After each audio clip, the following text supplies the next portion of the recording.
واجينا ومولده بشرف واجينا ومولده بشرف. maa ngi leen di nuyu di leen ziara du jiitu ma leen di nuyu waale mboolem ñi nga xam ne ñooy jàkkaarloo ak émission bi di leen nuyu di leen ziara.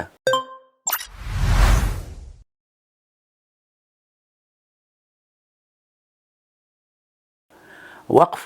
jaamu yàlla gu rëy la jaamu yàlla gu rëy la ndax jaamu yàlla yëpp day am farata am naafila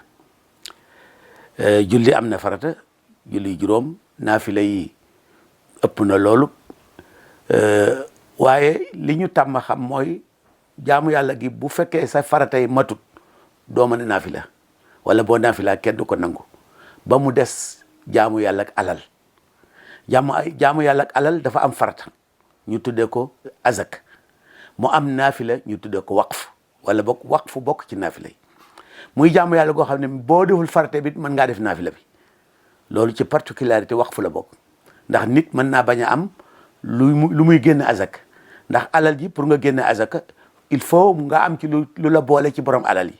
te mooy nga am lu mën a jënd 85 grammes or loolu toujours day ëpp 1 million kon képp ku amagul lu mel noonu teg ko ci béréb ba mat at azaka waru la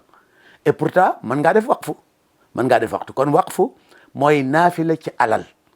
naafila nag dafa am solo ci jaamu yàlla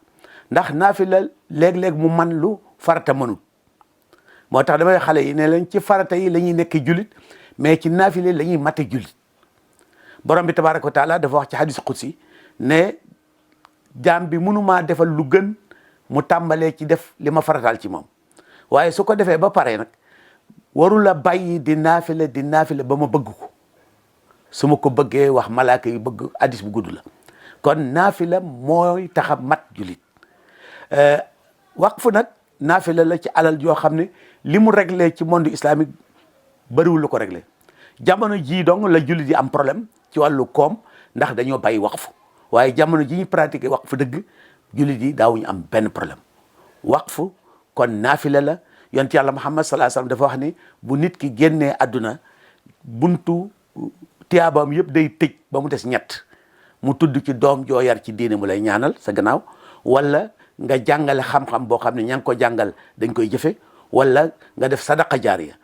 jaariya mooy nga def fi loo xam ne tiyaaba ji day continuer comme jàkka joo tabax wala teen boo gas wala hôpital boo tabax wala école boo tabax yooyu yëpp nag ci waqfu lañ ko daan defee yooyu yëpp waqfu la jàkka yi ay waqfu lañ daara yi ay waqfu lañ moo tax fii ci Sénégal waqfu lu fi yàgg la rawatina fële ci fii ne boo demee booru Ndar da nga gis ay kër yoo xam ne ñi ko tabax dañ ko tabax la cay jógee ñu koy yóbbu ci ay daara ak ay jàkk loolu mooy waqf.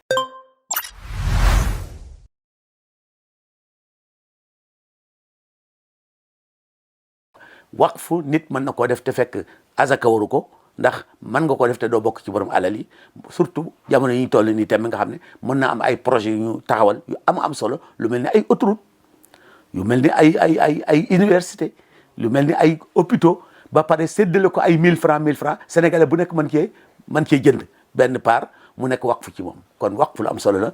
heureusement bi nga xamee ne macha allah gouvernement Sénégal ci at yu mujj yi xam na loolu ndax Sénégal réewu julli la mu proposé benn haute autorité boo xam ne dafay organiser waqfu ci Sénégal.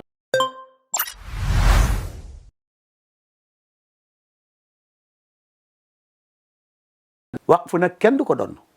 waqfu société bi moo ko moom wala boog nga désigner benn groupe comme benn waay mën na ñëw Dakar jënd benn immeuble ne immeuble bi lépp lu ci génn ci luyaas doomu dëkk sangam ñi fiy jàngee université nañ leen ci jox ay bourse wala immeuble bi ku dëkk sangam te jàng in la fi def mën nga faa dëkk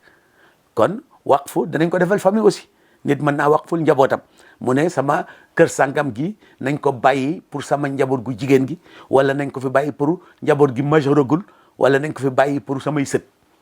waaye xam nga charia day aaye nga defal testament kuy doon mais mën nga defal testament waqfu kuy doon